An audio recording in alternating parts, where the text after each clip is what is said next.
வணக்கம். நாம் இன்றைக்கி பார்க்க போகிற பதிவு நம்மளை தொடர்ந்து வரக்கூடிய ஏவல். நம்ம ஒரு இடத்துக்கு போவோம், அங்கே எதிரி இருப்பான். நம்ம ஒரு காரியம் பேசி தான் ஆகணும். ஆனால் அப்படி இருந்தும் நம்ம பேச முடியாமல் இருக்க முடியாது. அவங்கக்கிட்ட ஒரு சில விஷயங்கள் நடக்க வேண்டியது இருக்கும். அதுக்காக அவங்கள நம்ம சந்திக்க போகும்போது அவங்க ஏவல் தன்மை வச்சுருந்தாலோ இல்லை நம்மளுக்கே கட்டுப்பிரயோகத்தை கையில் வச்சுருந்தாலோ அந்த ஏவல் பிரயோகம்லாம் உங்களை நெருங்காத அளவுக்கு எதிரி எதை செஞ்சுருந்தாலும் அந்த எதிர் ஏவல் உங்களை பார்த்தாலே அலறடித்து ஓடக்கூடிய முறை. அதை தான் நம்ம இன்றைக்கி பார்க்க போகிறோம். இந்த அலறடித்து ஓடக்கூடிய ஏவல் தன்மை எப்பேற்பட்ட ஒரு கொடூரமான ஏவலாக இருந்தாலும் சொல்லக்கூடிய இந்த பேச்சியம்மன், இந்த ஜின்னு, அப்புறம் கருப்பு, கை கருப்பு, குட்டி, மாடன், முனி, காட்டேரி, இன்னும் கொடூரமான மறைமுக ஏவல்கள், இந்த ஆத்மாக்கள், இப்படி சொல்லக்கூடிய இந்த மாந்திரிகத்தால் வரக்கூடிய கெட்ட வழியில் பயன்படுத்தி அனுப்புனாங்கன்னா உங்களால் வீட்டுக்கு வந்த உடனே பின்தொடர்ந்து வந்துடும்.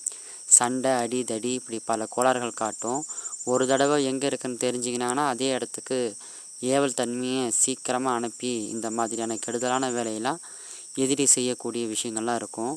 இந்த கொடூரமான ஏவலிருந்து தப்பிக்கக்கூடிய வழிமுறையை தான் நாம் பார்க்க போகிறோம். அது எல்லாமே உங்களை பார்த்தோன்னே அலறடித்து ஓடக்கூடிய முறை. அது எந்த மாதிரி செய்யணும்னு கேட்டோம்னா குடும்பம் மூலியமாகவோ சிலை மூலியமாகவோ செய்யலாம்.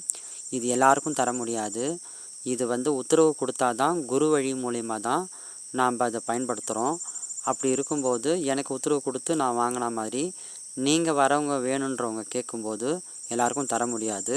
அந்த உபாசனையும் அந்த முறையும் நம்ம தரும்போது உத்தரவு கொடுத்தா மட்டும்தான் அது தர முடியும். 100க்கு 100% இது வேலை செய்யும்.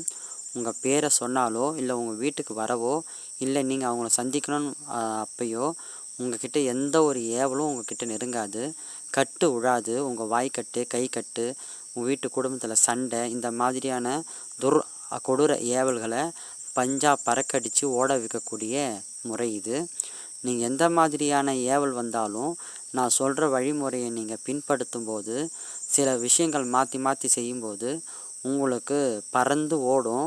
நீங்கள் எந்த வெளியூருக்கு போகலாம், ஆவாதவங்க வீட்டுக்கு போகலாம், இல்லை அவங்க உங்கள் வீட்டுக்கு வரலாம். கொஞ்சம் நேரம் கூட தாக்கு பிடிக்க முடியாது. அந்த ஏவல் உங்களை கிட்டேயே நெருங்காது. பயந்து பறந்து ஓடும். அந்த மாதிரியான முறை தான் நம்ம வச்சுருக்குறோம்.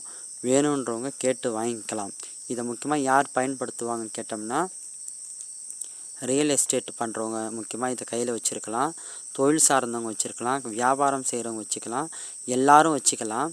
ஆனால் அதிகமாக ஒரு காரியம் நடக்கலை, ஒரு மண் வாங்கணும்னு பார்க்குறேன், ஒரு இடம் வாங்கணும்னு பார்க்குறேன், ஒரு நிலம் வாங்கணும்னு பார்க்குறேன், இல்லைனா நம்ம நிலத்தை பிடுங்க பார்க்குறான், இல்லை நம்ம நிலத்தை கட்டுறான், நம்ம தெய்வத்தை கட்டுறான், குறிமேடை வச்சுருக்குறோம், இப்படி எல்லா விஷயத்துக்கும் இந்த முறையை பயன்படுத்தலாம். கட்டு உழாது. கட்டு போட்டவனையே இது இருக்கிற இடம் தெரியாது ஆக்கக்கூடிய முறை இது. இந்த உபாசனையை வாங்கும்போது உத்தரவு கொடுத்தா தான் நாங்கள் இதை தர முடியும். வேணுன்றவங்க கேட்டு வாங்கிக்கலாம்.